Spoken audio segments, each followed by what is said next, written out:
Nous vivons parmi 200 milliards d'étoiles dans une galaxie qui porte le nom de Voie lactée. Une vaste cité cosmique. La Terre est située dans un quartier éloigné, loin de l'agitation du centre. Que diriez-vous de partir en voyage avec notre planète à travers la galaxie?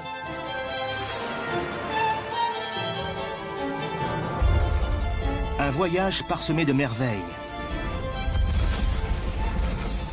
de phénomènes d'une puissance inimaginable, de scènes d'une beauté époustouflante.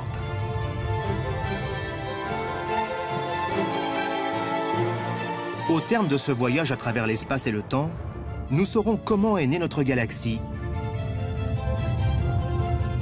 et comment elle mourra. Qui n'a pas rêvé d'entreprendre un voyage cosmique au cœur de la Voie lactée?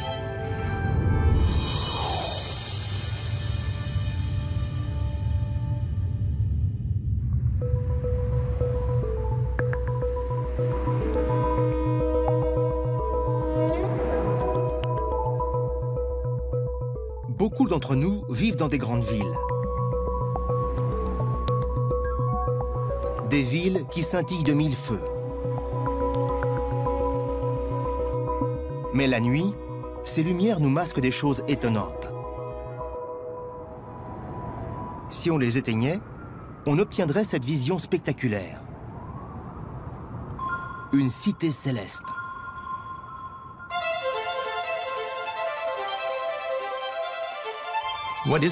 Ce que nous voyons là, c'est la Voie lactée, notre galaxie.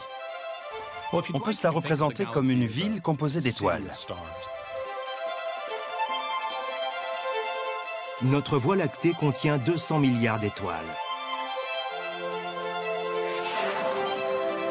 Notre Soleil n'est que l'une d'entre elles. C'est cette gigantesque cité cosmique que nous vous proposons d'explorer.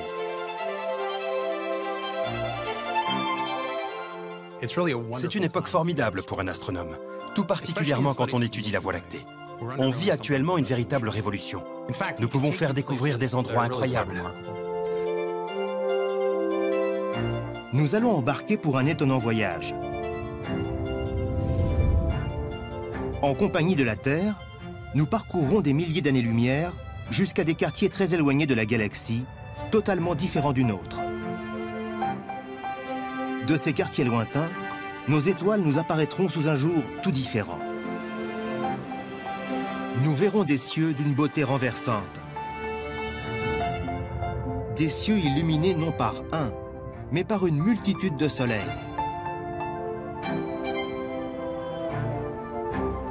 Des cieux dans lesquels se reflète l'énergie produite par des étoiles il y a des milliards d'années. Nous nous aventurerons également loin dans le futur pour découvrir comment s'éteindra notre Soleil. Au cours de ce voyage, quelques-uns des grands mystères de l'univers nous seront révélés. Comment est née la Voie lactée? Comment a-t-elle pu survivre aussi longtemps? À quoi ressemblera sa fin?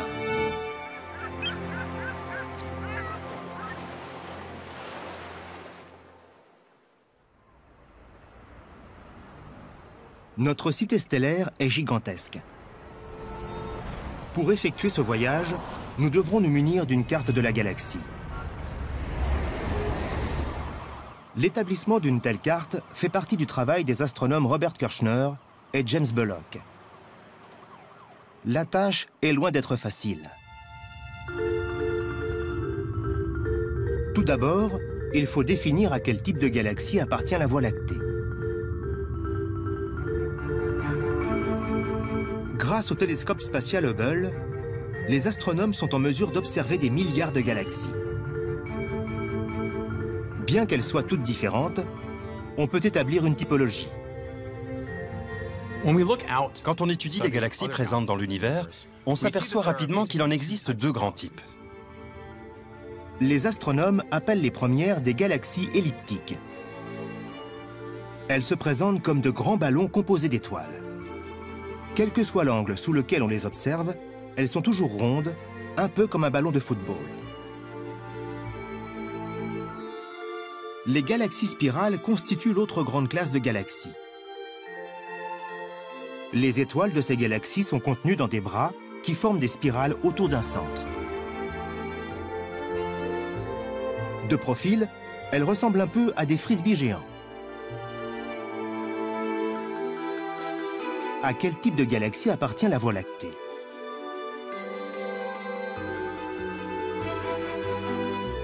La réponse est écrite dans le ciel nocturne.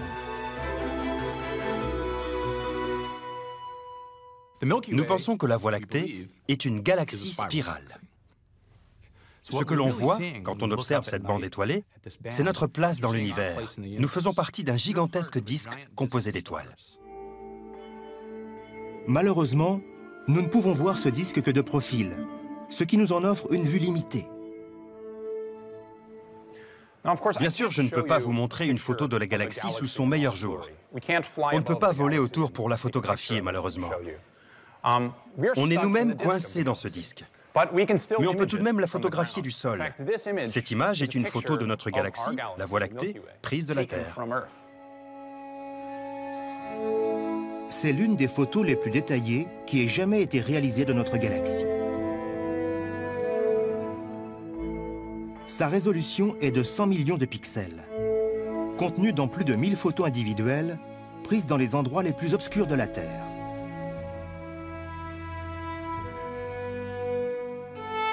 Ces photos ont ensuite été laborieusement assemblées pour créer cette vue saisissante.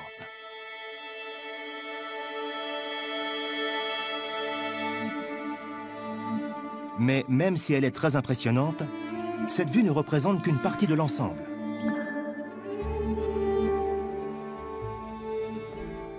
On pourrait la comparer à une pizza. Et si vous étiez dessus, si vous étiez un poivron par exemple, vous auriez du mal à vous représenter la pizza dans son ensemble. De la même façon, nous ne pouvons pas voir l'ensemble de la Voie lactée.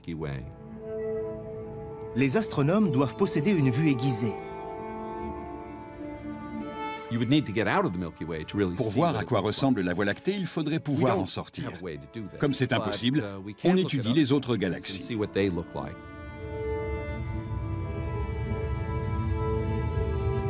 Hubble peut photographier les galaxies proches comme Messier 74 avec un grand luxe de détails. Elle est située à 30 millions d'années-lumière, ce qui en fait l'une de nos plus proches voisines.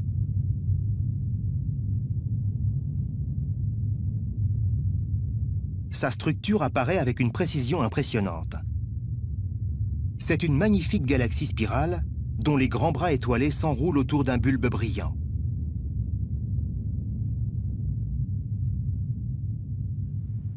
Les astronomes pensent que cette galaxie ressemble beaucoup à la nôtre, la Voie lactée. Elle nous fournit une bonne représentation de notre propre cité stellaire. Dans la région centrale se trouve le centre-ville. C'est le bulbe lumineux que l'on voit au milieu. À partir de ce point, les bras se déploient pour former cette magnifique structure en spirale que l'on voit.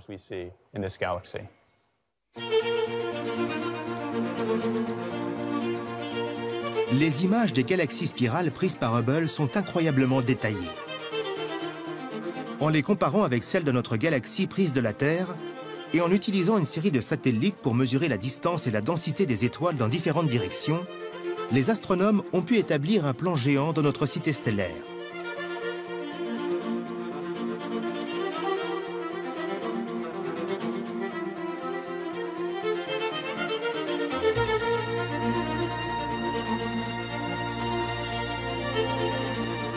Son cœur est formé par un bulbe central très lumineux.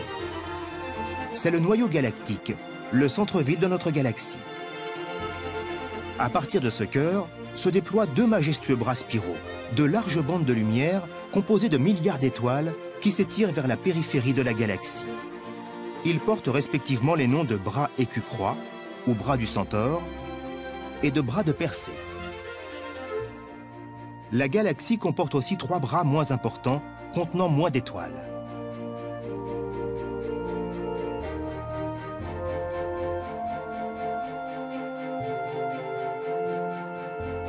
Si on mesure notre galaxie d'un côté à l'autre, on obtient le chiffre étourdissant de 965 000 billions de kilomètres.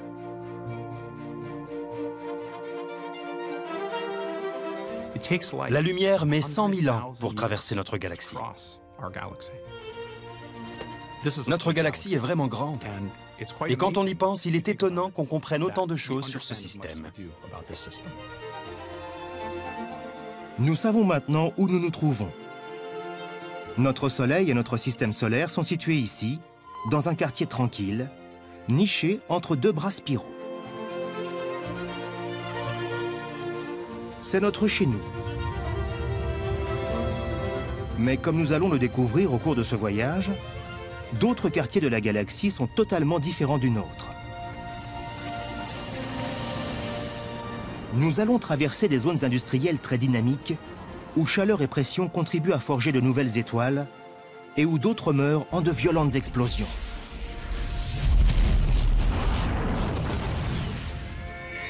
Nous irons aussi visiter le centre-ville, le cœur même de notre galaxie, où les étoiles, attirées là par des forces mystérieuses, jouent des coudes pour se ménager un peu d'espace. Nous remonterons le cours du temps pour visiter les quartiers historiques, témoins de la fondation de notre cité stellaire.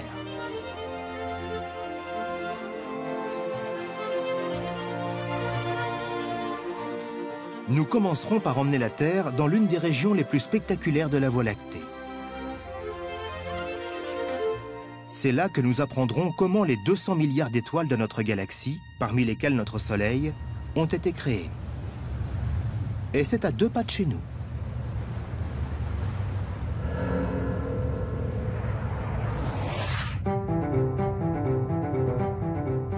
Nous quittons notre paisible quartier pour nous rendre à l'endroit où sont nées les étoiles. Notre destination semble proche, mais même à la vitesse de la lumière, c'est-à-dire à 299 792 458 mètres par seconde, ce voyage durera 1500 ans.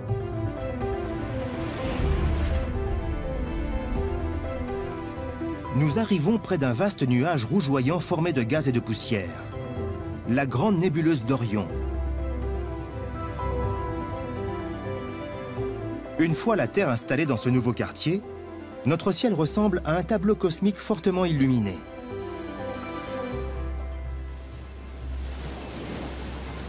Mais ce nuage est bien plus qu'une œuvre d'art.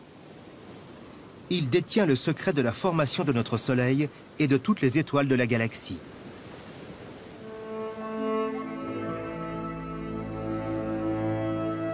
Les premières pièces du puzzle ont été découvertes en observant la Voie lactée de notre point de vue, de l'intérieur du disque. Dans ce nuage, il semble y avoir plus que des étoiles.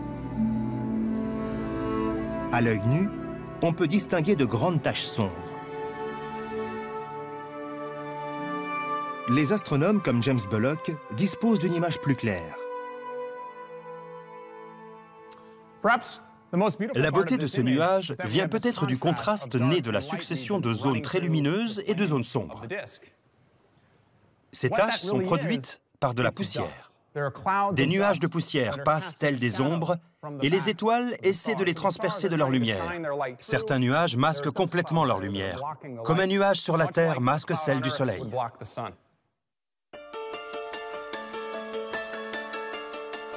Ces grands nuages cosmiques faits de gaz et de poussière s'étendent sur des milliers d'années-lumière à travers la Voie lactée.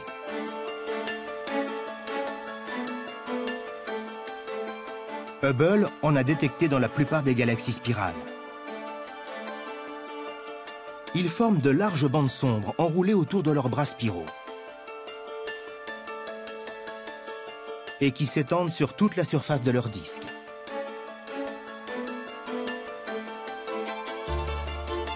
Mais si on y regarde de plus près, ce gaz et cette poussière ont quelque chose d'étrange. En certains endroits, ils semblent luire. Ces nuages lumineux et rougeoyants portent le nom de nébuleuses. En plus de la nébuleuse d'Orion, notre Voie lactée en possède d'autres exemples spectaculaires. La nébuleuse de l'Aigle, avec ses célèbres colonnes baptisées piliers de la création, s'étend sur plus de 4 années-lumière.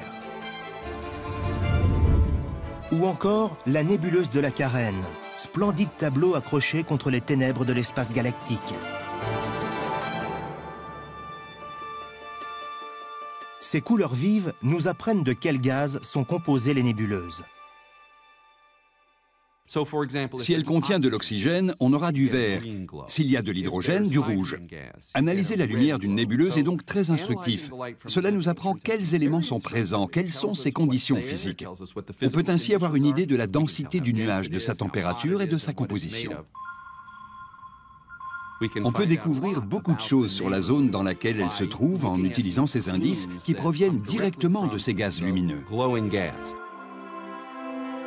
Les gaz présents dans ces nébuleuses luisent à des milliers de degrés. Mais quelle est la source de cette chaleur? Pour le découvrir, il faut explorer le nuage en profondeur. Malheureusement, ces gaz et ces poussières nous barrent la route. Les nébuleuses sont des zones très mystérieuses de la galaxie. Cela nous a obligés à inventer des méthodes originales pour les étudier. Kimberly Weaver est une astrophysicienne très habituée à ce type de méthode. Je dispose d'un moyen très simple pour vous montrer ça. Voici un sac au travers duquel on ne peut pas voir. Un télescope optique classique ne pourrait pas voir à travers, mais un télescope spatial infrarouge le peut, lui. Si je mets ma main à l'intérieur du sac, la caméra peut la voir. Je vais bouger mes doigts pour vous montrer. Ce que vous voyez, c'est la chaleur que dégage ma main à l'intérieur du sac. On peut la comparer à une étoile qui serait cachée dans un nuage de gaz et de poussière. Les astronomes peuvent la détecter en utilisant un télescope infrarouge. Voici une image de la nébuleuse d'Orion à la lumière visible. Nous savons que tout ce gaz amassé ici masque des étoiles et nous souhaitons être en mesure de regarder à l'intérieur de la nébuleuse pour voir ces étoiles. En lumière infrarouge, sur cette image, nous pouvons distinguer les étoiles cachées dans la nébuleuse. Nous voyons aussi les cocons de poussière qui nimbent ces étoiles. Mais pour connaître la vraie signification de ces étoiles, Kimberly Weaver doit complètement retirer la poussière de l'image. Comment peut-on se débarrasser de ce brouillard environnant? Grâce aux rayons X. Quand on passe à cette photo aux rayons X, on ne voit plus que les étoiles, ce qui nous permet de les étudier en détail.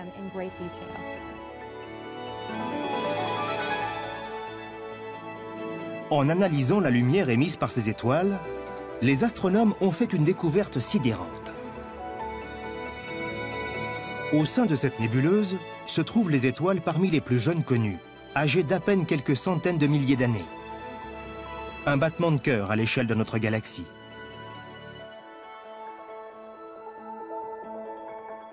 La nébuleuse d'Orion est donc un endroit où naissent les étoiles. La même chose est vraie pour toutes les nébuleuses présentes dans les bras spiraux de notre galaxie.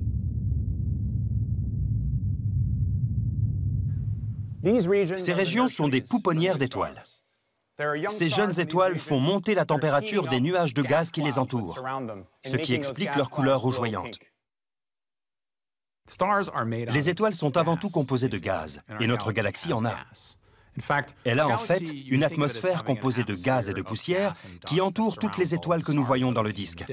Et c'est de ce gaz que naissent les nouvelles étoiles. En observant les nébuleuses à différents stades de leur évolution, nous pouvons recomposer le scénario de la naissance d'une étoile.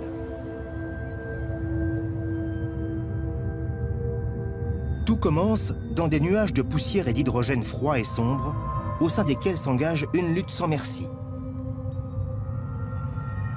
Les nuages veulent se dissiper, comme la fumée dans l'air. Mais le champ gravitationnel veut au contraire les comprimer. Ces nuages se trouvent à un point d'équilibre situé entre le champ gravitationnel qui les attire et la pression gazeuse qui les repousse. Finalement, la gravitation l'emporte et le matériau se conglomère en un disque qui est un embryon d'étoile. Le champ gravitationnel attire de plus en plus de gaz vers le centre du disque. Il est comprimé jusqu'à des densités énormes, ce qui fait monter en flèche sa température. À 18 millions de degrés, une transformation miraculeuse se produit. Les atomes d'hydrogène fusionnent entre eux pour former de l'hélium. Soudain boosté par cette énergie nucléaire, l'étoile commence à briller. Le feu nucléaire pénètre le noyau de ces étoiles.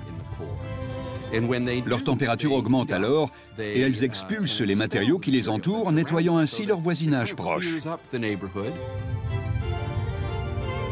Quelques millions d'années plus tard, de puissants vents stellaires balaient les gaz environnants, donnant ainsi naissance à ces spectaculaires structures.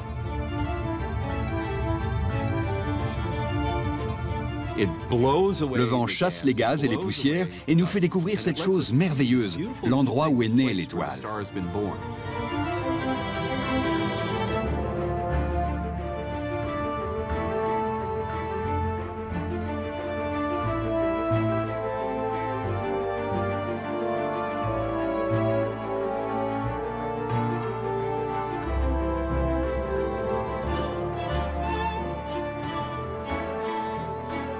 Une vie humaine est trop courte pour apprécier le miracle de la naissance d'une étoile dans un bras spiral.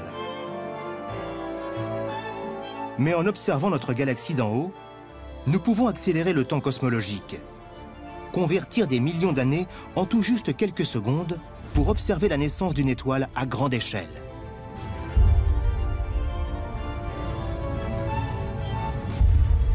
Mais ici et là, on aperçoit des éclairs de lumière encore plus brillants. Dans ces zones, les étoiles ne naissent pas. Elles sont en train de mourir. Ces régions sont parmi les plus violentes et les plus dangereuses de la galaxie. C'est notre prochaine destination.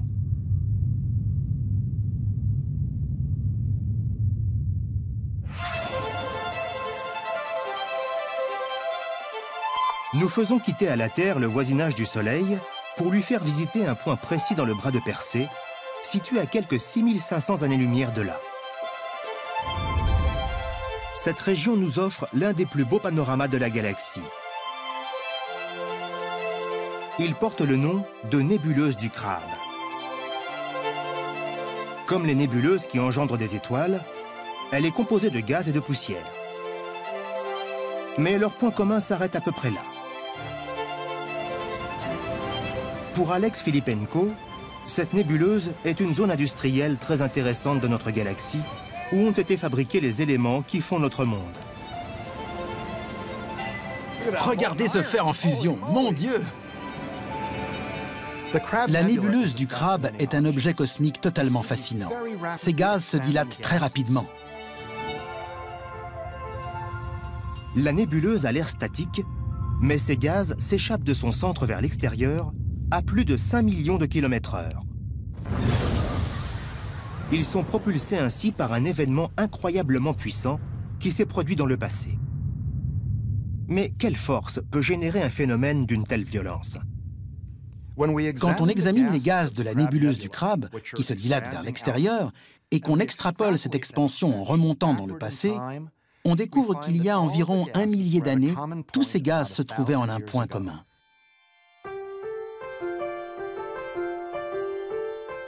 Il y a 1000 ans, il y avait déjà des civilisations occupées à observer les étoiles. Des manuscrits chinois datant de 1054 évoquent l'arrivée subite d'une nouvelle étoile. Elle brillait plus que toutes les autres, si fort qu'elle était même visible de jour. Puis, elle a mystérieusement disparu. Aujourd'hui, la nébuleuse du Crabe se trouve exactement dans la même partie du ciel que cette étoile très brillante observée par les Chinois. Ils ont en fait assisté à la naissance du Crabe.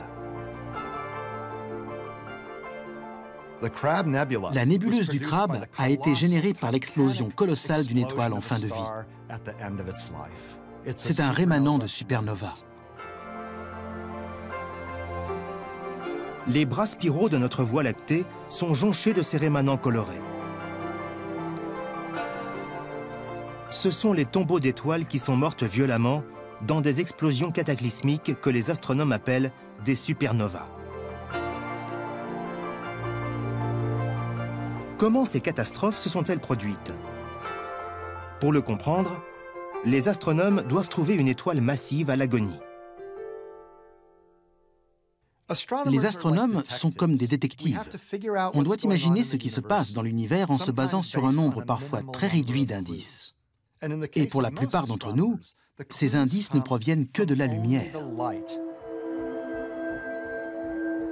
Andy Howell sait que pour repérer la lumière émise par une supernova, tout est question de timing.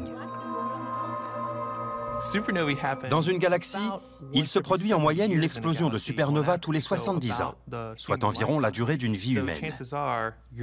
La dernière qui a pu être observée dans notre galaxie s'est produite il y a environ 400 ans. Ça fait vraiment longtemps. Et ma spécialité est justement l'étude des supernovas. Je ne pourrais pas faire ça si je devais attendre d'en voir une dans notre galaxie. Mais heureusement pour Andy et Alex, l'univers n'est pas en manque de galaxies. On est donc obligé d'étudier d'autres galaxies, des galaxies plus lointaines. Il y a des milliards de galaxies autour de nous. Et c'est là qu'on va étudier les supernovas. Si on étudie environ 70 galaxies, on trouvera en moyenne une supernova par an. Si on en étudie 700, on pourra en étudier 10 par an, et ainsi de suite. Les chiffres ont un pouvoir. Si on observe des milliers de galaxies, nos chances de trouver des supernovas augmentent. Voici une supernova qu'Alex et ses collègues ont eu la chance de détecter. C'est une étoile qui a explosé à la périphérie d'une galaxie située à 55 millions d'années-lumière de chez nous.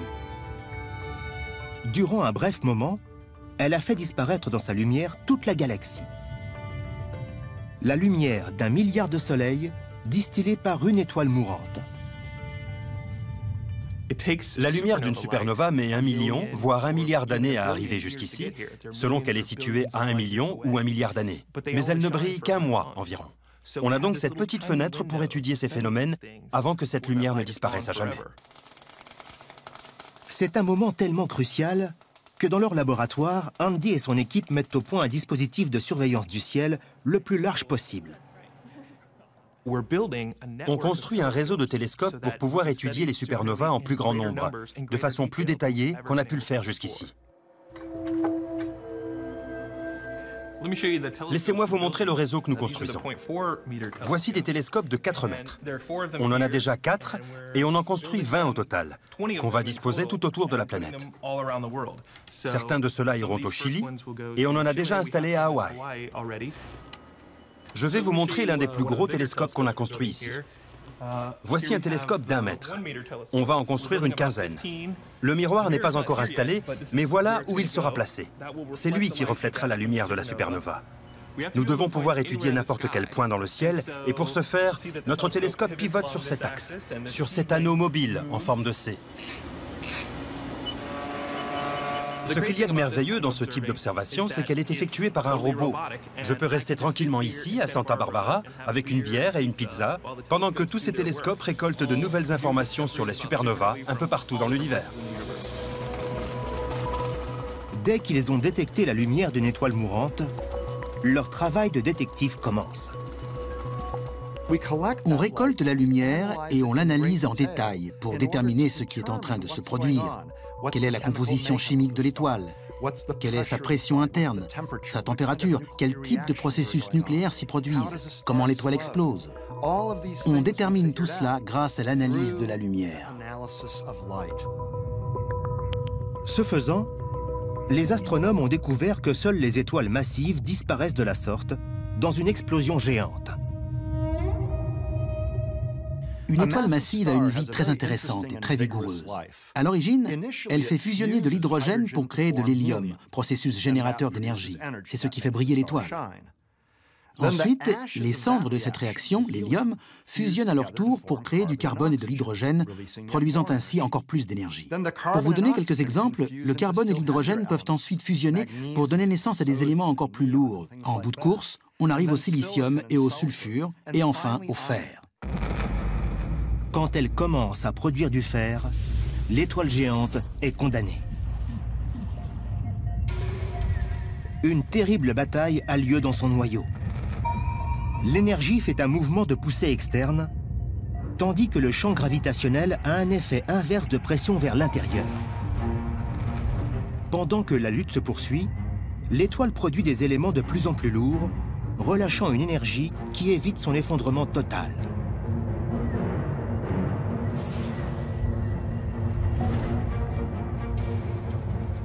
Mais une fois qu'elle commence à produire du fer, la bataille est perdue. La fusion des noyaux atomiques de fer en des éléments plus lourds ne produit pas d'énergie, elle l'absorbe. Un noyau de fer se construit donc, mais il devient si massif que c'est le champ gravitationnel qui l'emporte. Le noyau de fer s'effondre alors. En moins d'une seconde, les couches externes s'effondrent vers l'intérieur, puis rebondissent avant d'être pulvérisées en 1000 morceaux.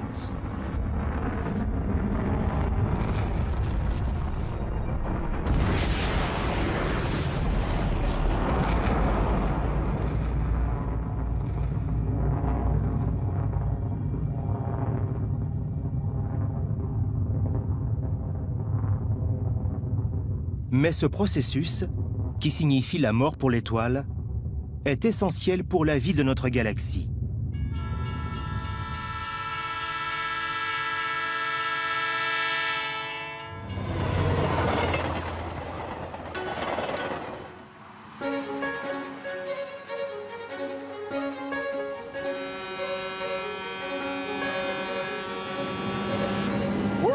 On est ici dans une fonderie qui reçoit du fer issu de vieilles machines. Ce fer va servir à construire des parties de nouvelles machines. Il est recyclé. Mais tout ce fer a été créé et rejeté dans le cosmos par des étoiles géantes qui explosent en supernovas. Ces explosions ont créé ce fer éjecté dans le cosmos, qui est ensuite intégré dans des systèmes planétaires comme le nôtre. Les atomes de ce fer ont été créés par l'explosion d'étoiles. Les supernovas sont les zones industrielles de notre cité stellaire. Des fonderies cosmiques dans lesquelles la chimie céleste forge de nouveaux éléments. Lors de ces explosions géantes, ces éléments lourds sont répandus aux quatre coins de notre galaxie, l'enrichissant durant des milliards d'années. Si certaines étoiles n'explosaient pas dans les zones industrielles de galaxies comme la Voie lactée, on n'aurait pas les zones industrielles dont nous disposons sur Terre. Tout est lié. Nous sommes tous liés au cosmos. Notre vie est rendue possible par des événements qui se sont produits il y a des milliers de millions d'années dans le cœur des supernovas.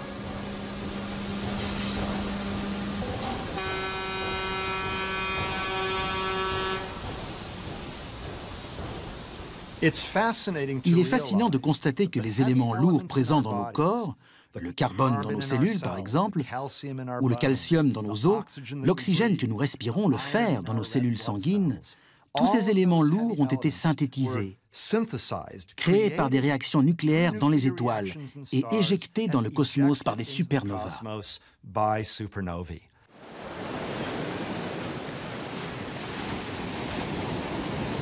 Seul un petit nombre d'étoiles a une masse assez importante pour mourir en supernova. La plupart des autres, comme notre Soleil, auront une mort plus douce. La plupart des étoiles ne meurent pas dans des explosions cataclysmiques. Notre Soleil, par exemple, disparaîtra de façon beaucoup plus discrète, dans un gémissement. La mort de la plupart des étoiles se produit quand la bataille entre le champ gravitationnel qui l'attire vers l'intérieur et l'énergie nucléaire qui la repousse vers l'extérieur est remportée non par le champ gravitationnel, mais par l'énergie nucléaire. C'est ce qui se produira dans notre Soleil quand il mourra.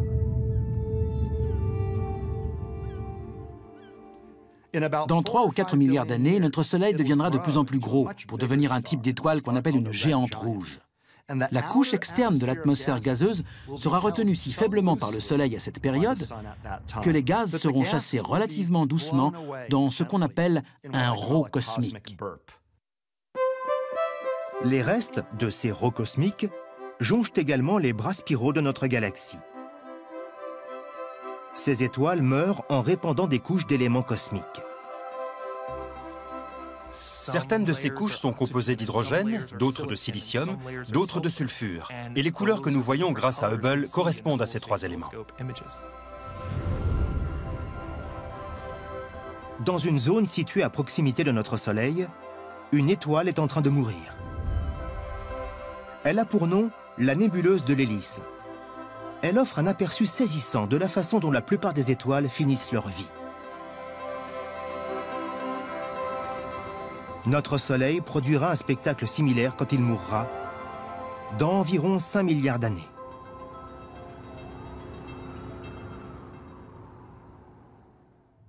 Mais cela ne se produit pas dans toutes les régions galactiques. Le centre de la Voie lactée est un endroit mystérieux où les étoiles disparaissent totalement.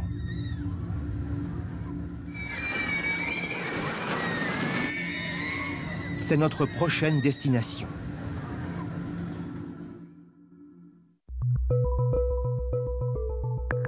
Nous emmenons la Terre loin de son petit quartier tranquille pour aller visiter le centre-ville, le cœur de notre Voie lactée.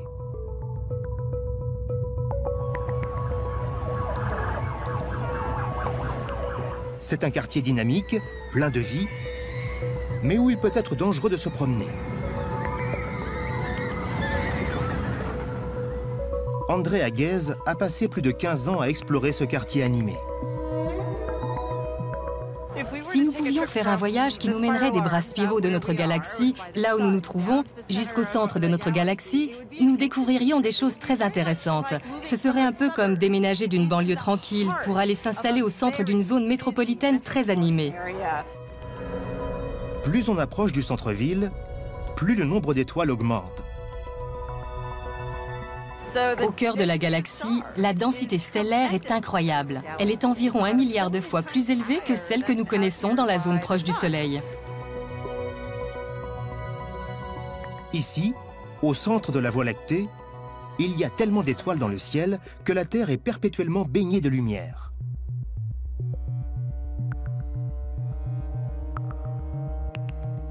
C'est un endroit d'une beauté époustouflante, mais aussi plein de mystères. Ces étoiles ne sont pas seulement proches les unes des autres. Elles se déplacent à des vitesses incroyables.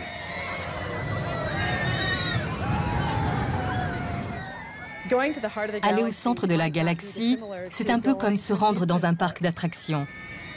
Ces manèges sont un peu comme des étoiles orbitant autour du Soleil. Ces étoiles tournent à une vitesse de 16 milliards de km/h, c'est-à-dire environ 50 fois plus vite que notre Soleil. Il doit donc se produire quelque chose au centre de notre galaxie pour que l'on assiste à de tels phénomènes. Mais quoi exactement? Le centre de la galaxie est situé à 26 000 années-lumière de chez nous. Il est difficile à observer car il est masqué par une grande quantité d'étoiles, de gaz et de poussière. Et un autre élément rend son observation difficile, l'atmosphère terrestre. L'atmosphère est une chose fantastique pour l'homme. Elle lui permet de vivre sur Terre, mais c'est un gros problème pour les astronomes. C'est un peu comme lorsqu'on observe un caillou au fond d'un ruisseau. L'eau du ruisseau coule, crée des turbulences, et il est très difficile ainsi d'avoir une vision claire du caillou. De la même façon, regarder à travers l'atmosphère nous empêche d'avoir une image claire des étoiles situées au centre de la galaxie. Andrea s'est donc tournée vers une technique permettant de corriger ce problème. L'optique adaptative. En mesurant la façon dont se déforme un rayon laser dans l'air en mouvement, il est possible de compenser l'effet de flou généré par l'atmosphère. Je vais vous montrer à quel point l'optique adaptive est efficace.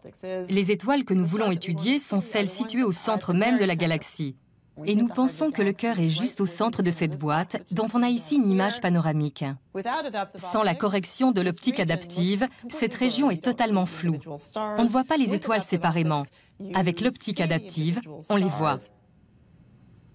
Depuis 15 ans, Andrea photographie en infrarouge les étoiles situées au centre de la galaxie.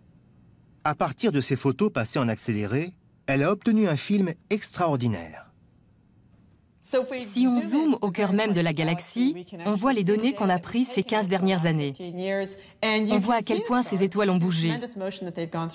Je pense en particulier à S2, qui est mon étoile préférée. Les astronomes en ont toujours une. Regardez comme S2 se déplace. Et quand elle arrive au milieu du cadre, elle bouge beaucoup plus vite. Il doit donc se passer quelque chose d'intéressant dans cette région. En montant ensemble toutes les mesures qu'on a prises, on a réussi à faire un petit film d'animation qui montre comment les étoiles se déplacent sur une période de temps de 15 ans. Chaque étoile tournoie autour du cœur de la galaxie. La trajectoire la plus étonnante est celle suivie par S2. S2 semble être sur des montagnes russes.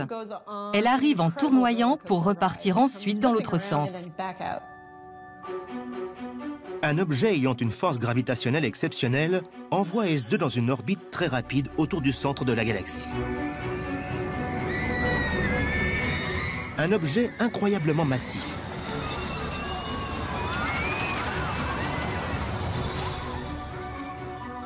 S2 fait un tour tous les 15 ans. Et elle nous apprend ainsi qu'un objet cosmique faisant 4 millions de fois la masse du Soleil est pris dans son orbite. Les astronomes ne connaissent qu'un seul candidat qui puisse avoir à la fois une masse géante et être si petit. C'est une masse incroyable dans un tout petit volume, ce qui nous mène à la conclusion que nous sommes en présence d'un trou noir. Le cœur de notre galaxie est donc un trou noir si massif, un objet dont le champ gravitationnel est si fort, que même la lumière ne peut pas s'en échapper.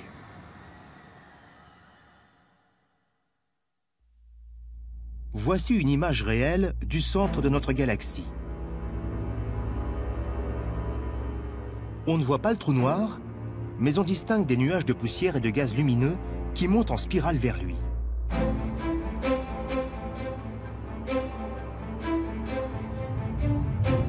On s'approche du trou noir. Il est au centre d'un jet de gaz et de poussière. Ce sont les restes d'étoiles qui ont été réduites en miettes pour s'être aventurés trop près du cœur.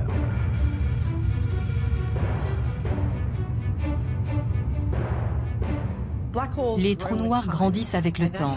Ce phénomène se produit sous l'effet des matériaux qui tombent sur eux, s'agglomèrent à eux. Ces matériaux peuvent être soit du gaz, soit des morceaux d'étoiles qui ont été détruites par le trou noir lui-même. Au centre se situe le trou noir invisible. Nous voyons ici le matériau dont il se nourrit. La région lumineuse est le disque d'accrétion, où s'agglomèrent les débris d'étoiles. Quand ils tombent à l'intérieur, entraînés dans le tourbillon, ils sont chauffés par la friction à de telles températures qu'ils deviennent incandescents. Au centre de notre galaxie, nous avons bien un trou noir, nous en sommes sûrs aujourd'hui. Mais il ne produit pas une quantité d'énergie extraordinaire. C'est donc peut-être un trou noir qui est au régime, pourrait-on dire. Il n'a pas beaucoup de matériaux à sa disposition pour festoyer. Mais que se produirait-il si S2 et les autres étoiles étaient engloutis par le trou noir? Quand ces matériaux tombent dans le trou noir, ce dernier peut émettre des radiations. Et il peut aussi générer ces jets qui jaillissent du cœur galactique. Il rejette des particules subatomiques à une vitesse proche de celle de la lumière. Les rayons ainsi produits sont comme de gigantesques lampes torches cosmiques.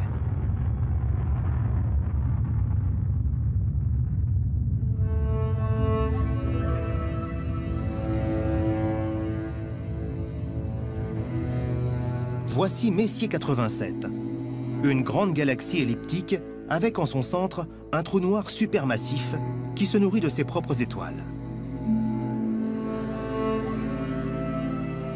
Jaillissant de son noyau lumineux, des jets de particules traversent plus de 5000 années-lumière. Je les ai surnommés les primadonnas du monde galactique. Ce sont les 10% de galaxies qui adorent se faire admirer. Les astronomes pensent que le trou noir supermassif, situé au centre de notre galaxie, a toujours été là, qu'il était présent dès le départ. Mais de quand cela date-t-il? Quel est l'âge de la Voie lactée? Pour le savoir, nous devons quitter le disque et nous rendre vers ses quartiers les plus anciens.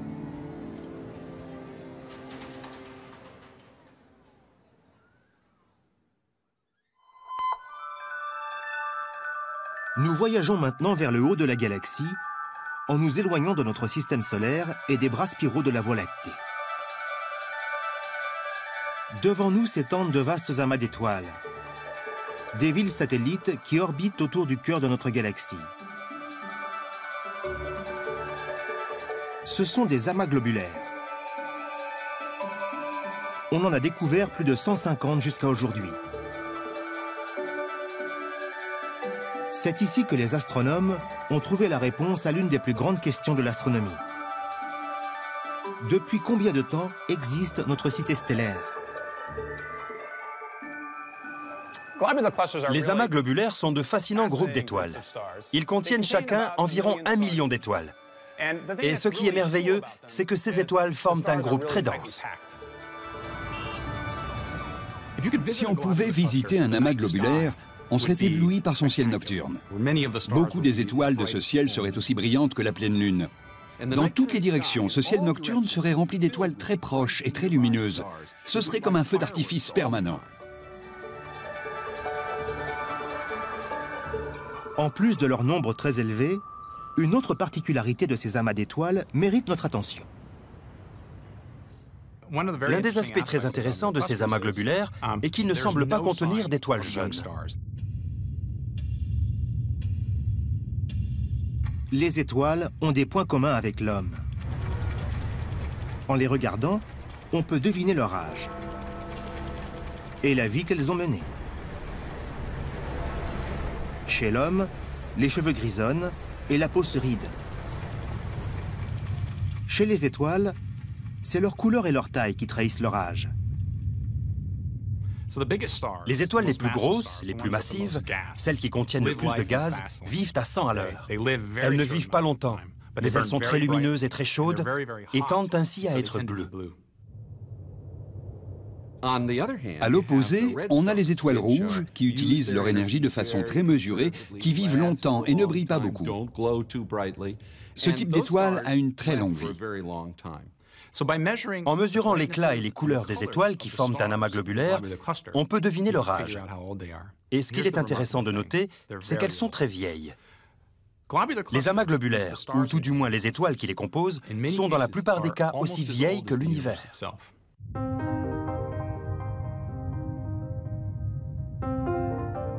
Les amas globulaires sont des fossiles vivants.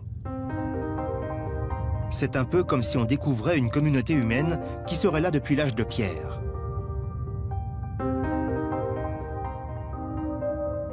Certaines de ces étoiles brillent depuis 12 milliards d'années, environ 2 fois plus longtemps que notre Soleil. Cela permet de donner un âge à la Voie lactée. Les amas globulaires font partie de notre galaxie. Dans une certaine mesure, ce sont des traceurs de notre galaxie elle-même. Et le fait que ces amas soient si vieux laisse penser que notre galaxie l'est aussi. Ces amas globulaires nous disent donc quelque chose d'incroyable. Notre galaxie est l'un des objets les plus vieux du cosmos. Elle est là quasiment depuis le début de l'univers. Depuis au moins 12 milliards d'années.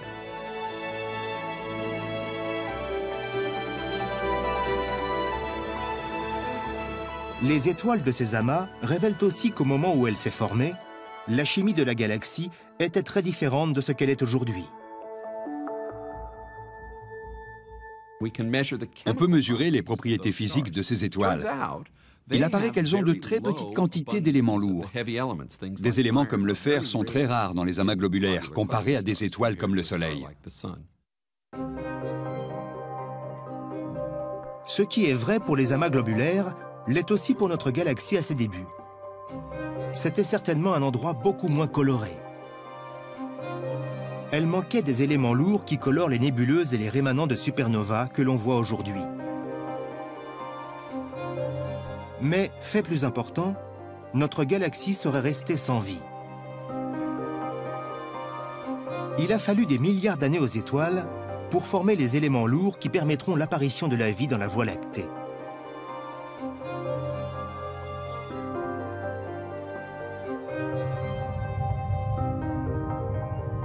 Mais cela soulève une autre grande question.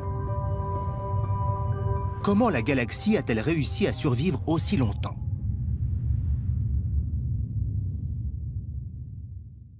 L'un des mystères de notre galaxie est qu'elle a des étoiles qui se forment continuellement en son sein depuis environ 10 milliards d'années. Mais la formation de nouvelles étoiles fait que la galaxie consomme son gaz à un rythme très rapide et qu'elle devrait en être rapidement à court. Elle doit donc disposer d'une autre source de combustible. Cette source doit être située au-delà de la galaxie. Récemment, les astronomes ont fait une découverte surprenante. Les amas globulaires ne sont pas les seuls groupes d'étoiles à graviter autour de la Voie lactée. Il y a aussi des galaxies naines à faible brillance.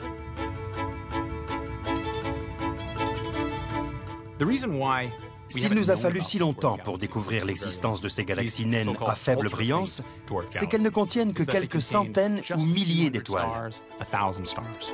Il faut donc arriver à détecter un amas d'un millier d'étoiles en regardant à travers une masse de milliards d'autres. Ce n'est pas facile. C'est l'histoire de l'aiguille dans la meule de foin. Et c'est uniquement parce que nous disposons aujourd'hui de cartes très détaillées. C'est la précision de l'astronomie moderne qui nous a permis de découvrir ces galaxies naines. Si elles sont dures à détecter, elles peuvent nous aider à résoudre le mystère de la source de combustible de la galaxie. Ces galaxies naines tournent très rapidement autour de notre galaxie. Elles sont en orbite autour d'elle. Il leur arrive cependant de passer trop près, et elles sont alors réduites en morceaux. En fait, elles se font manger d'une certaine façon par notre galaxie. Cette modélisation informatique montre des galaxies naines sous la forme de disques colorés. Avec le temps, notre galaxie qui est au centre dévore la plupart d'entre elles. Ces galaxies, attirées par le champ gravitationnel, fournissent ainsi du gaz et de la poussière, à partir desquels de nouvelles étoiles se formeront. De la même façon qu'une grande ville peut parfois cannibaliser ses cités satellites, la Voie lactée cannibalise ses galaxies naines. Les amas globulaires et les galaxies naines nous donnent une idée de l'âge de notre cité des étoiles et de la façon dont elle a pu survivre aussi longtemps.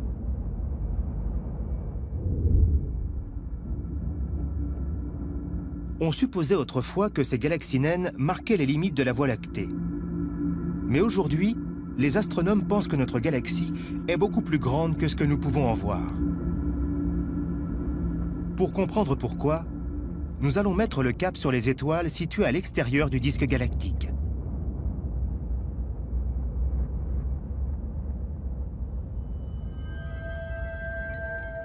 Nous sommes maintenant très loin de notre quartier tranquille. Nous approchons de l'extérieur du bras spiral de notre galaxie. Nous allons tenter de percer un mystère. Quelle est la force qui tient ensemble toutes ces étoiles pour former la Voie lactée? Vu d'ici, notre ciel nocturne est un peu différent. La Voie lactée est plus petite et le ciel plus sombre. Bien que nous soyons à des dizaines de milliers d'années-lumière du cœur de la galaxie, nous sommes toujours liés à elle par la force gravitationnelle.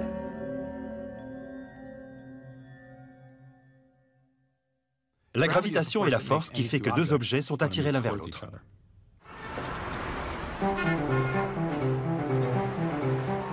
Sur la Terre, on utilise pour construire les villes du béton et des poutrelles d'acier. Un échafaudage invisible qui permet de maintenir ces bâtiments debout malgré la force gravitationnelle. Sans ces structures, les gratte-ciels et les ponts s'effondreraient.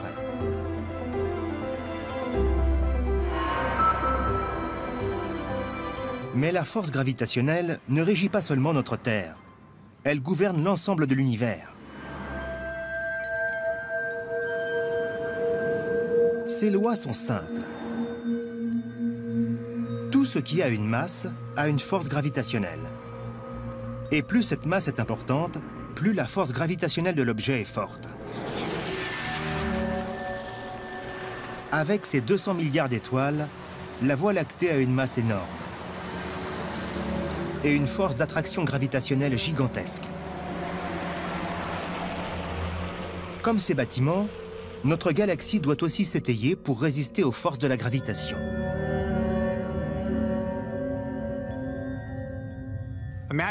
Imaginez notre disque galactique. Si vous prenez un disque d'étoile et que vous le placez ici, la force de gravitation aura tendance à le faire s'effondrer sur lui-même. Or, ce n'est pas ce qui se passe dans notre galaxie. En fait, les étoiles gravitent autour du centre galactique, ce qui les empêche de tomber dedans, de la même façon que la Terre gravite autour du Soleil. Les planètes de notre système solaire sont dans un équilibre délicat entre la gravitation qui les attire vers le Soleil et leur vitesse orbitale qui tend à les éjecter vers l'extérieur. Pour conserver cet équilibre, les planètes les plus éloignées du Soleil doivent graviter plus lentement. Les planètes les plus distantes, qui se trouvent à la périphérie du système solaire, tournent plus lentement autour du Soleil parce que le champ gravitationnel est plus faible. La même chose est vraie pour les étoiles de la Voie lactée. Toutes gravitent autour du centre de la galaxie. Mais les étoiles situées dans le bras externe devraient logiquement graviter plus lentement que celles qui sont plus proches du cœur de la galaxie. Ce n'est pas ce qui se passe. Dans les régions externes de la galaxie, les étoiles tournent aussi rapidement que dans les régions internes. Et elles ne sont pas les seules. Ce n'est pas uniquement vrai pour notre galaxie. Toutes les galaxies semblent avoir une vitesse gravitationnelle trop rapide dans leurs régions externes. Ces étoiles trop pressées devraient logiquement être repoussées hors de la galaxie. Mais elles ne le sont pas. C'est un vrai mystère. Cela signifie qu'il y a dans ces régions une masse que nous ne pouvons pas voir.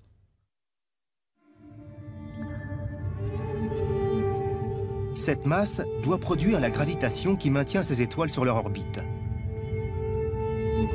Mais quand les astronomes cherchent cette masse, ils ne voient rien.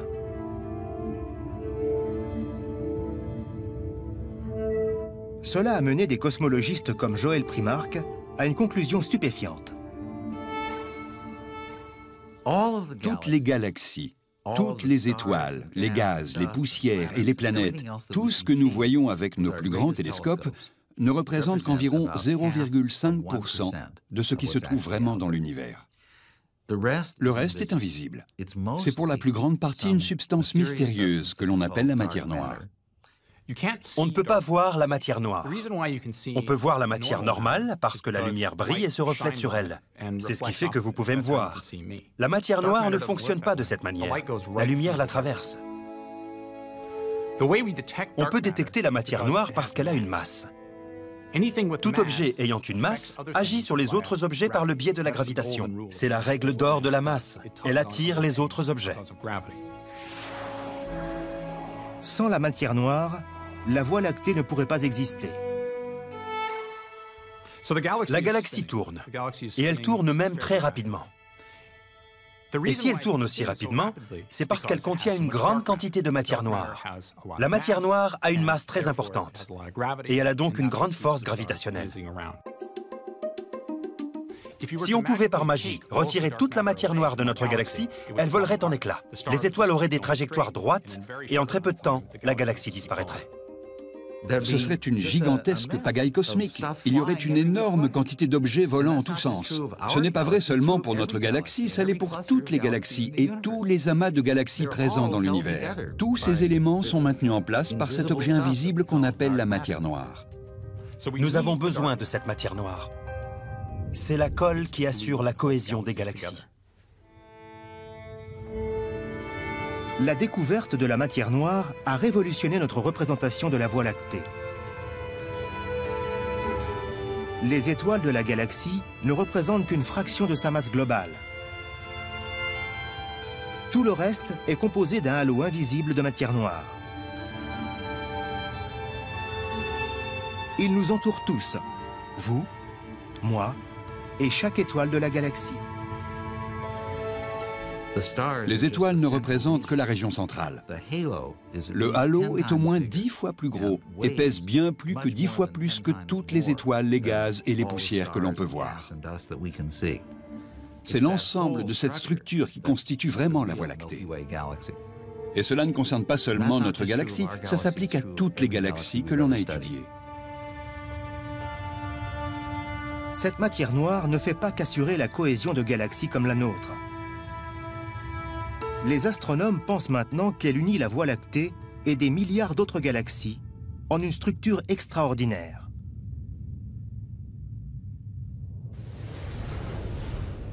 Pour l'explorer, nous allons poursuivre notre voyage jusqu'à la limite de l'univers.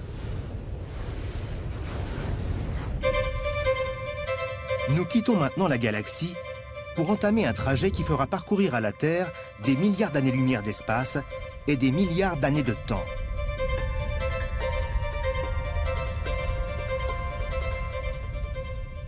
L'un des aspects merveilleux des télescopes, c'est que ce sont des machines à remonter le temps. Parce que la vitesse voyage à une vitesse finie, quand on observe des objets distants, on les voit tels qu'ils étaient quand la lumière s'est échappée d'eux. En remontant le temps sur des milliards d'années, les astronomes voient l'univers fourmillé de galaxies. Et ce qui semble extraordinaire, c'est que ces galaxies ne sont pas dispersées au hasard dans l'espace. Elles se regroupent le long de filaments pour former un gigantesque réseau cosmique. Qu'est-ce qui donne à l'univers cette structure compliquée? Et quelle relation a-t-elle avec la naissance des galaxies? La réponse est enfouie dans les ténèbres.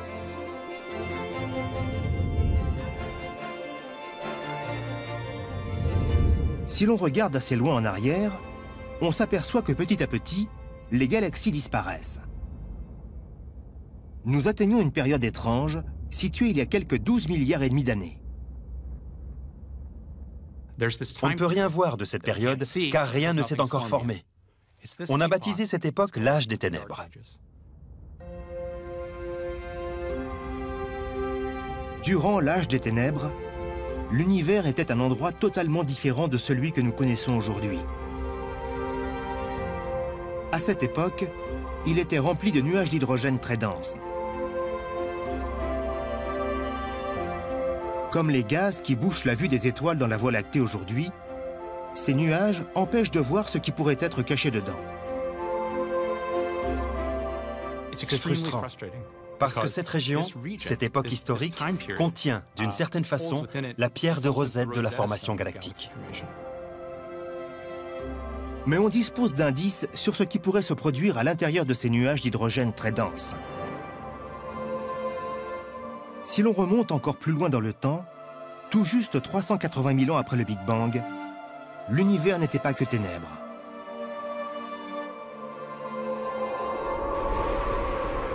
Il était aussi lumière.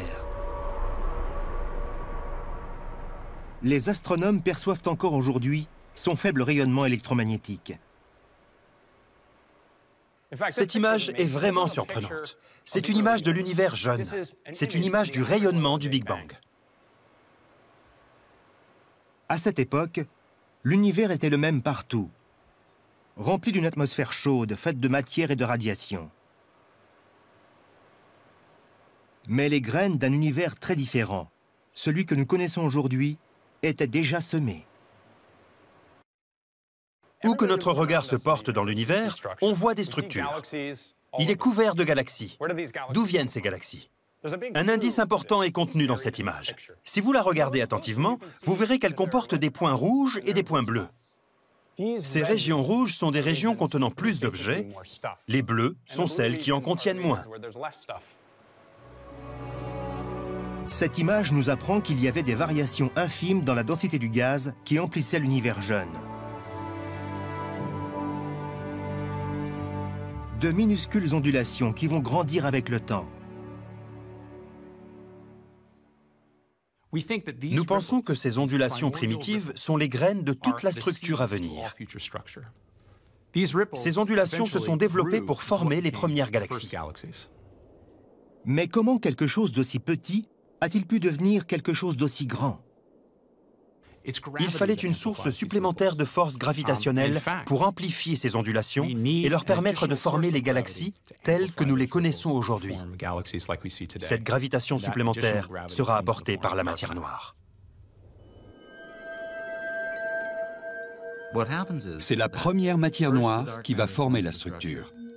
La matière ordinaire apparaîtra après la matière noire. À ce stade, la matière ordinaire est composée d'hydrogène et d'hélium.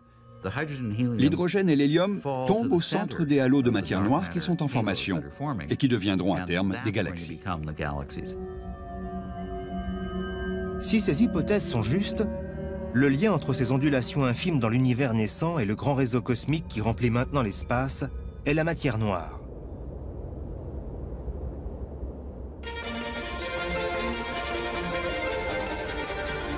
Mais nous savons que la matière noire est invisible.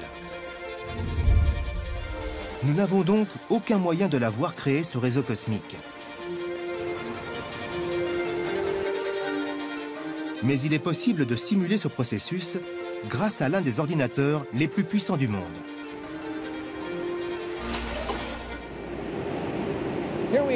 Nous sommes au centre de recherche Ames de la NASA, où se trouve le superordinateur Pléiade. Chacun de ces placards contient 512 processeurs. Laissez-moi vous montrer. Il y a donc un demi-téraoctet dans chacun d'entre eux. Et le superordinateur Pléiade comporte 110 placards de ce type. On peut donc dire que c'est un gros superordinateur. En fait, c'est le plus gros de la NASA. Le défi est de développer un univers virtuel de ses débuts jusqu'à nos jours pour voir le rôle qu'a pu jouer la matière noire dans la structuration du cosmos.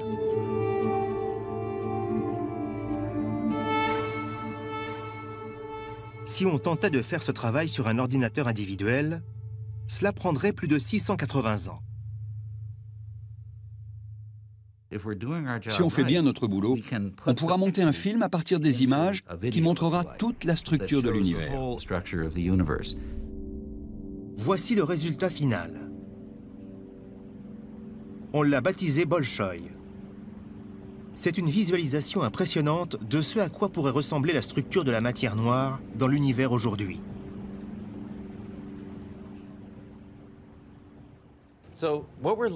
Nous voyons actuellement une région de 200 millions d'années-lumière de diamètre, qui n'est qu'une petite partie de notre grande simulation que nous avons baptisée Bolchoï, ce qui signifie grand en russe. Tout ce que vous voyez ici est en fait invisible. Ce n'est pas l'univers visible que nous regardons. Les taches de couleur représentent la matière noire. Ce sont les halos de matière noire dans lesquels les galaxies se forment. Chacun de ces petits points représente certainement une ou deux galaxies de la taille de la Voie lactée.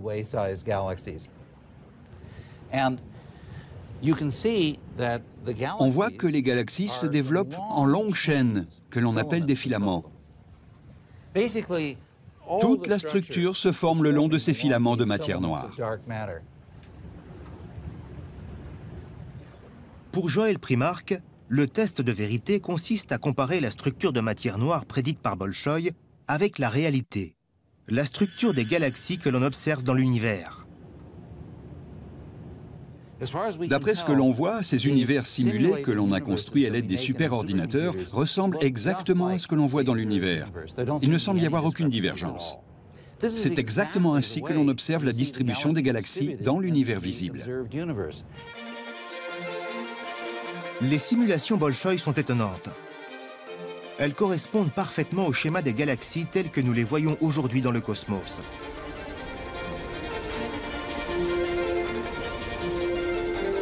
C'est la preuve convaincante que c'est bien la matière noire qui sculpte l'univers depuis des milliards d'années.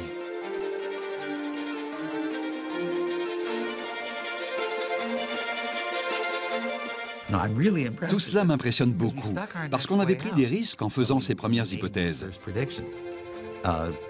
Et qu'elles se sont finalement révélées justes.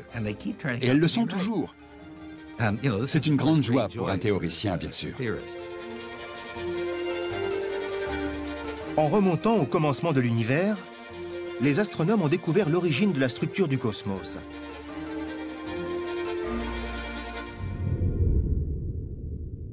Mais notre voyage dans le temps n'est pas fini.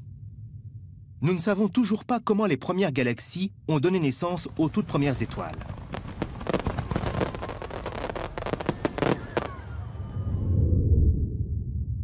Nous emmenons maintenant la Terre dans l'âge des ténèbres. Une période qui se situe il y a 12 millions et demi d'années. Le spectacle qu'elle offre est impressionnant. Nos cieux s'embrasent sous le feu des premières étoiles de la Voie lactée. Leur lumière transperce le brouillard d'hydrogène et nous enveloppe tous dans une puissante énergie ultraviolette. Ces premières étoiles changeront à jamais notre façon de voir l'univers. Tom Abell a modélisé leur vie et leur mort. Ce qui est merveilleux aujourd'hui, c'est que nous avons des ordinateurs. On peut leur faire ingérer les lois de la physique, ajouter un peu de gravitation, d'hydrodynamique, de déplacement des gaz, un peu de chimie aussi. Et en mélangeant bien tout ça, on peut obtenir une idée de la façon dont les étoiles sont apparues. Dans le cas des toutes premières étoiles, c'est une question absolument cruciale. C'est de la cuisine cosmique. Tom prend les ingrédients de base présents durant l'âge des ténèbres, c'est-à-dire l'hydrogène, l'hélium, la matière noire et la gravitation, et il fait mijoter tout ça dans son ordinateur. À partir des modèles, Tom peut recréer la vie de ces étoiles.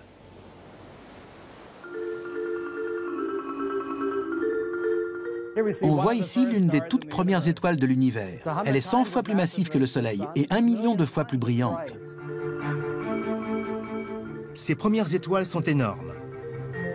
Elles sont gonflées par l'extraordinaire quantité d'hydrogène et attirées par la force gravitationnelle de la matière noire.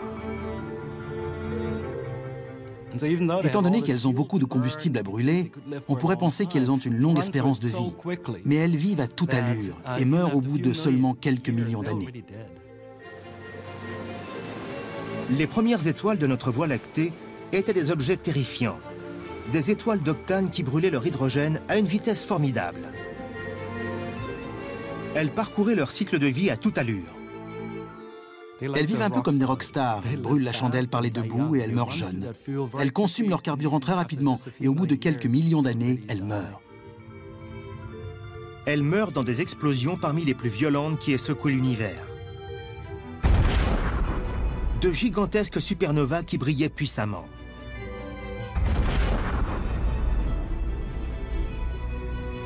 Et l'énergie qu'elles ont relâchée durant la vie et la mort de ces étoiles massives a conduit à une transformation miraculeuse.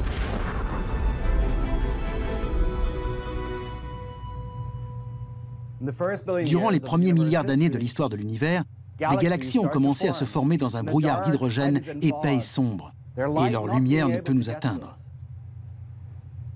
Mais avec le temps, les étoiles les plus massives ont émis des radiations ultraviolettes, et ce sont ces radiations qui ont modifié le brouillard qui les entourait. Dans ces régions, l'univers est devenu transparent. Ces galaxies ont dispersé le brouillard dans lequel elles baignaient. Les vides bleus sont les endroits où l'énergie provenant des nouvelles étoiles disperse le brouillard d'hydrogène.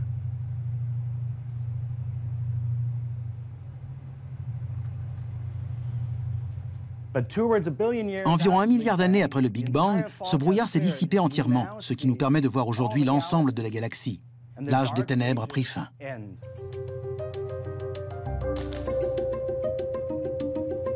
Quand le brouillard d'hydrogène disparaît, nous voyons pour la première fois les galaxies naissantes, parmi lesquelles se trouve notre Voie lactée. Mais à quoi ressemble-t-elle ?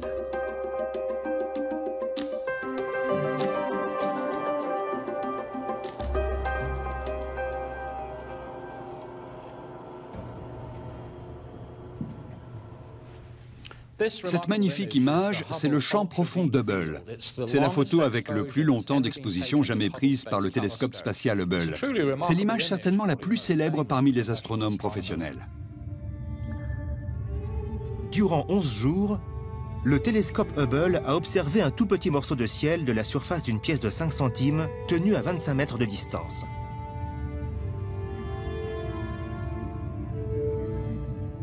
Toutes les traces lumineuses que l'on y voit sont des galaxies. Pour Richard Ellis, c'est un véritable trésor. À l'instar de l'archéologue qui rassemble les morceaux de son puzzle, un cosmologiste utilise cette image pour étudier l'histoire de l'univers et pour découvrir comment les galaxies les plus anciennes ont évolué pour former les grands systèmes que nous voyons aujourd'hui autour de nous. L'image nous apprend quelque chose de très intéressant sur le commencement de notre Voie lactée. Quand on observe les jeunes galaxies, on s'aperçoit qu'elles ne ressemblent pas aux cités stellaires que nous voyons aujourd'hui. Elles sont grumeleuses, irrégulières et semblent être en interaction avec leurs voisines. Et physiquement, elles sont très petites. L'univers à son stade primitif était donc très différent de ce qu'il est aujourd'hui. Il y a 12 milliards d'années, l'univers était beaucoup plus petit. Il s'est ensuite dilaté jusqu'à atteindre sa taille actuelle. À cette époque, notre Voie lactée aurait dû jouer des coudes pour se faire un peu de place. Les premières galaxies ont donc eu beaucoup de mal à s'établir. En ces temps primitifs, elles ont vraiment lutté pour leur survie. Ce sont les galaxies les plus grandes et les mieux structurées qui ont pu grandir en avalant leurs voisines.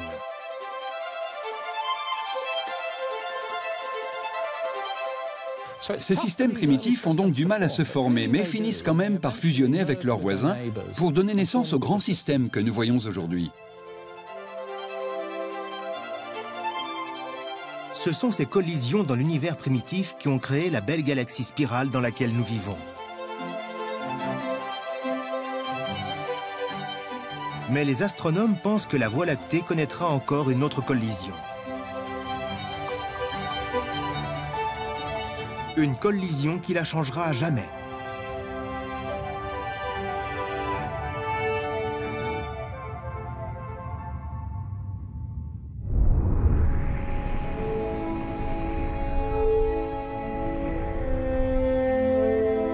Nous transportons la Terre 3 milliards d'années dans le futur. Le ciel est dominé par une galaxie massive du nom d'Andromède.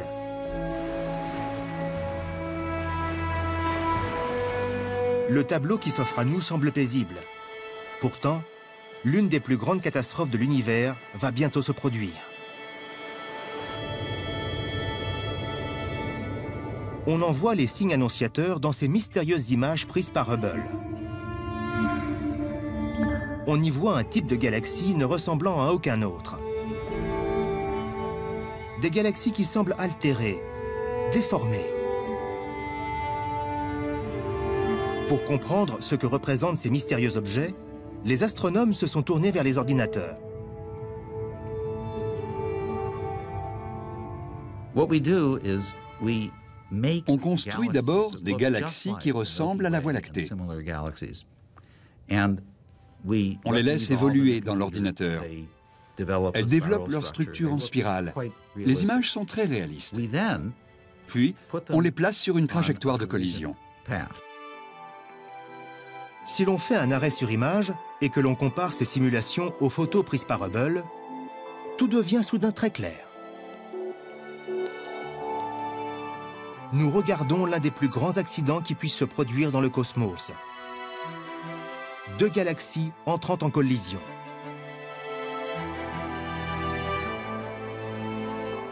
Tout comme les villes, les galaxies ont tendance à se regrouper. Notre Voie lactée appartient au groupe local, un ensemble composé d'au moins 50 galaxies.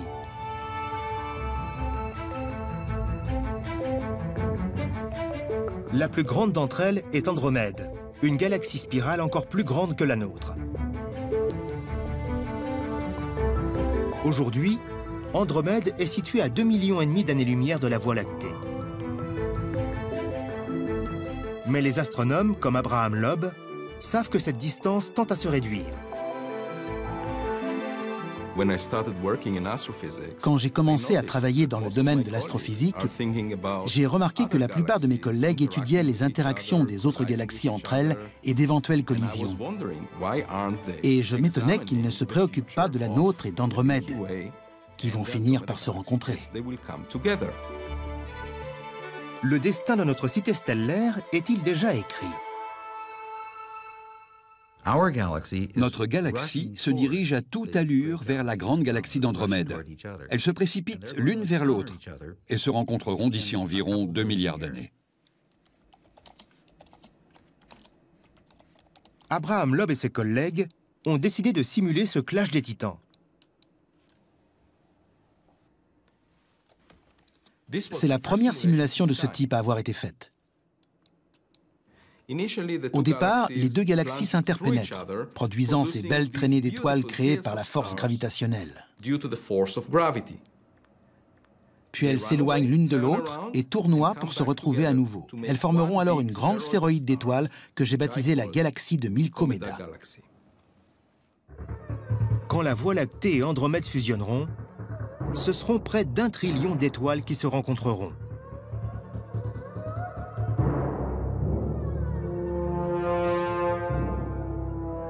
La belle structure en spirale de notre Voie lactée n'est pas destinée à durer toujours.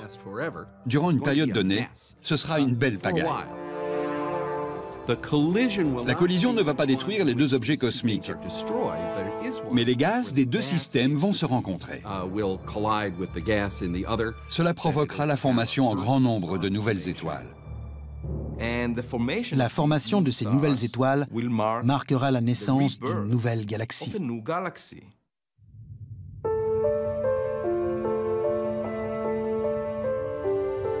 Sur cette spectaculaire image Hubble, nous voyons la galaxie des antennes née d'une collision entre deux galaxies spirales.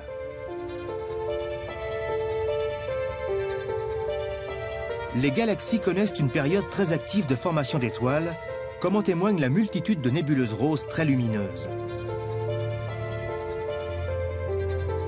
C'est une dernière poussée d'activité stellaire avant que les deux galaxies ne deviennent une.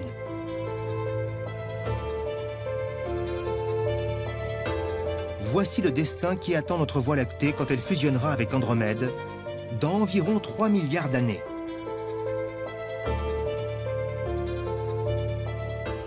Quand elles entreront en collision, beaucoup de nouvelles étoiles se formeront. La Voie lactée rajeunira en quelque sorte, durant une brève période. Puis les deux systèmes se combineront pour ne plus former qu'un seul objet. Une galaxie probablement plus grande par la taille que les deux dont elle sera issue. La grande surprise est la forme qu'aura cette nouvelle galaxie.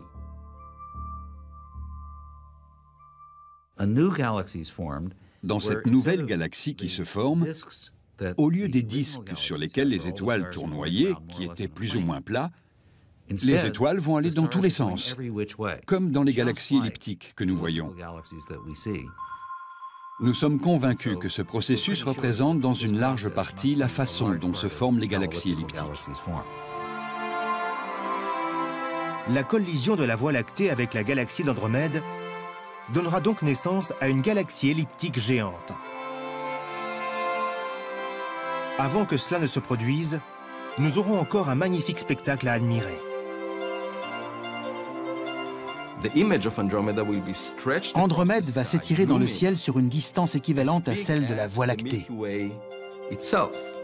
Et on peut imaginer qu'il y aura encore des êtres humains qui regarderont le ciel et verront ce fabuleux spectacle.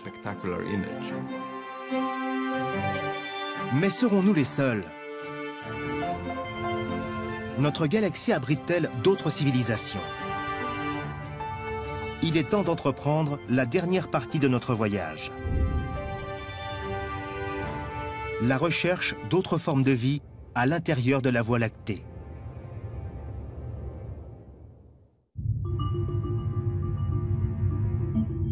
Notre galaxie compte 200 milliards d'étoiles. Mais il n'y a qu'une zone dans laquelle nous soyons sûrs que la vie soit possible. C'est notre petit quartier paisible. Le Soleil alimente quasiment tout ce qui est sur Terre. C'est la source qui fournit l'énergie, le moteur de la vie et de beaucoup d'autres processus. La vie sur Terre dépend en grande partie de l'eau. C'est l'eau à l'état liquide qui est la clé de la vie telle que nous la connaissons. Parce que cette eau sert de solvant, de mélangeur pour la biochimie de la vie.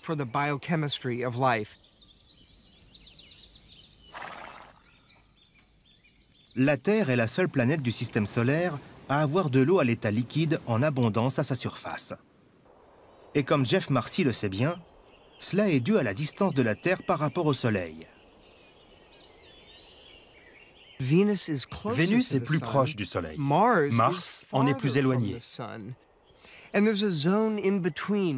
Il y a une zone entre la brûlante Vénus et la glaciale Mars que nous appelons la zone habitable.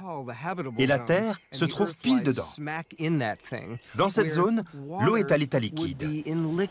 Elle n'est pas présente sous forme de vapeur parce qu'il fait trop chaud, ni sous forme de glace parce qu'il fait trop froid. Il y règne une température qui la détermine comme zone habitable, favorable à la vie. La localisation de cette zone habitable dépend des étoiles. Dans les cas des étoiles bleues, qui sont très chaudes, la zone habitable est plus éloignée. Avec les naines rouges, qui sont plus froides, la zone habitable est plus proche de l'étoile. Chaque étoile de la Voie lactée doit avoir une zone habitable. Toute la question est de savoir s'il se trouve des planètes dans cette zone. En 1995, il s'est produit une chose extraordinaire. Mon collaborateur, Paul Butler, m'a appelé et m'a juste dit « Jeff, rapplique vite ». C'est un moment que je n'oublierai jamais. J'étais silencieux, Paul aussi. On était stupéfaits de ce qu'on voyait. Sur l'écran d'ordinateur, j'ai vu la signature caractéristique d'une planète. Jeff venait de découvrir la première planète en orbite autour d'une autre étoile que le Soleil. Mais il ne pouvait pas vraiment la voir, car la planète était trop petite et trop sombre.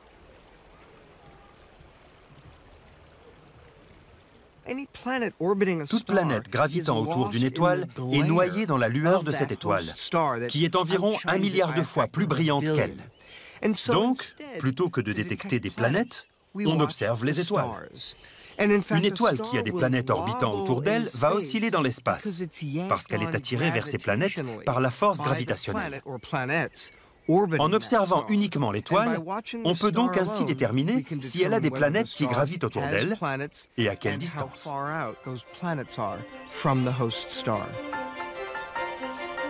Jusqu'à présent, les astronomes ont trouvé plus de 400 planètes gravitant autour d'étoiles dans notre galaxie. Mais aucune d'entre elles ne semble située dans la zone habitable. Un type d'exoplanète géante orbite tout près de son étoile. Nous les appelons des Jupiters chauds ou Pégasides, parce que ces planètes, qui ressemblent à Jupiter, sont comme allumées au chalumeau par la chaleur intense de l'étoile. L'autre type de planète que nous avons découvert est aussi étrange. Nous avons découvert des planètes qui gravitent sur une orbite allongée, elliptique, et qui s'éloignent donc fortement de l'étoile dans des zones qui doivent forcément être très froides. Les étoiles que nous avons découvertes jusqu'à présent sont un peu trop bizarres pour qu'on puisse imaginer que la vie ait une chance de s'y développer.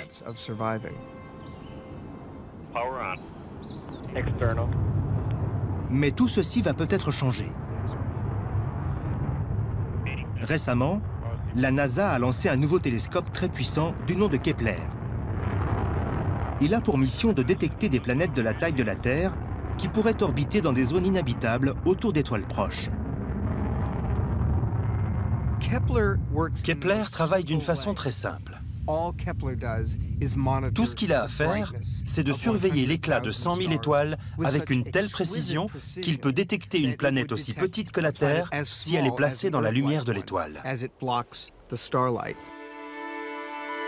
Nous voyons le même phénomène de la Terre quand Vénus et Mercure se détachent contre le Soleil.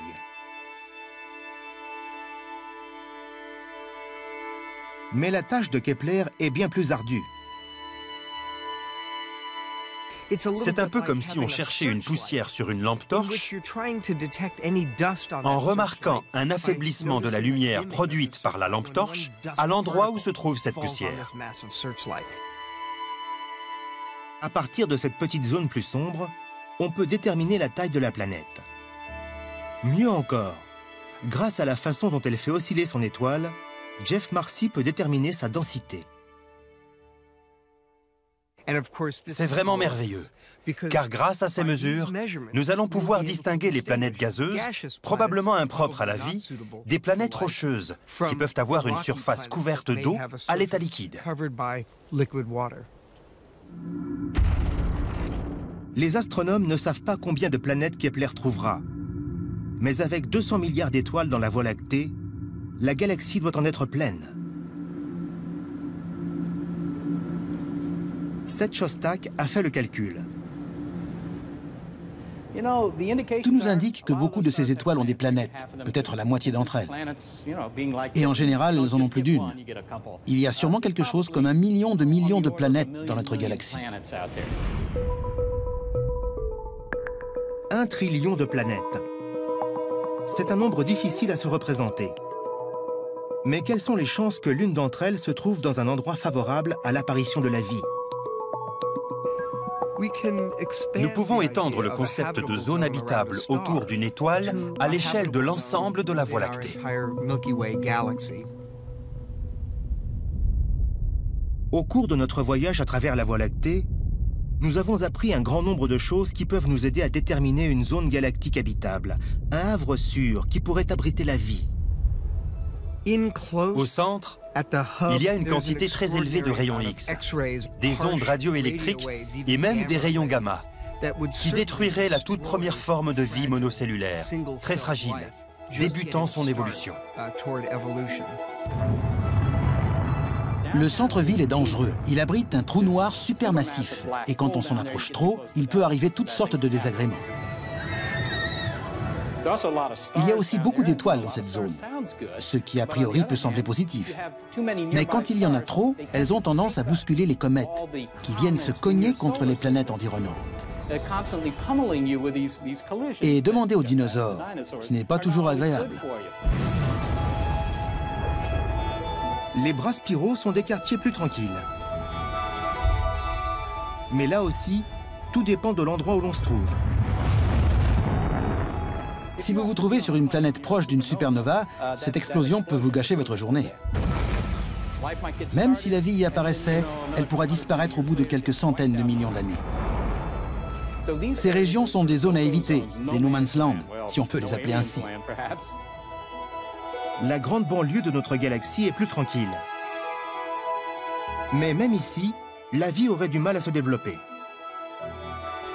Aux confins de la Voie lactée, il y a peu d'éléments lourds dont sont composées les cellules de notre corps et la vie telle que nous la connaissons. Nous ne disposons pas ici des éléments de base essentiels à la vie.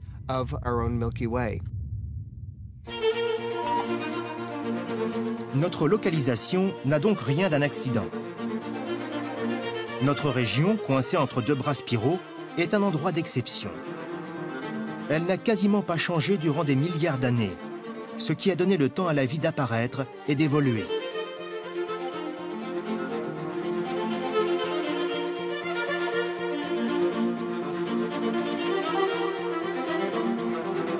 D'autres civilisations avancées, si elles existent, vivent probablement dans des quartiers du même type, nichés dans des régions protégées des dangers de la galaxie.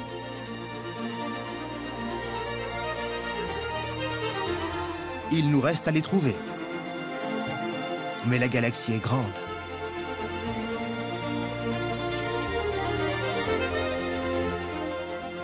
Nous n'avons pas trouvé de vie ailleurs.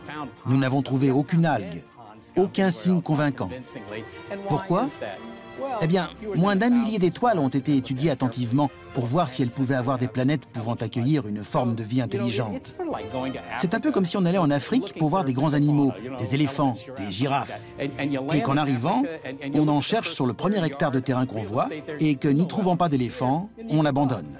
On ne doit pas abandonner, on n'en est qu'au début.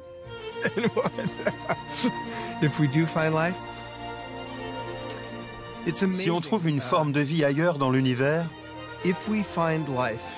le plus étonnant, c'est que je suis sûr que la bourse ne frémira même pas.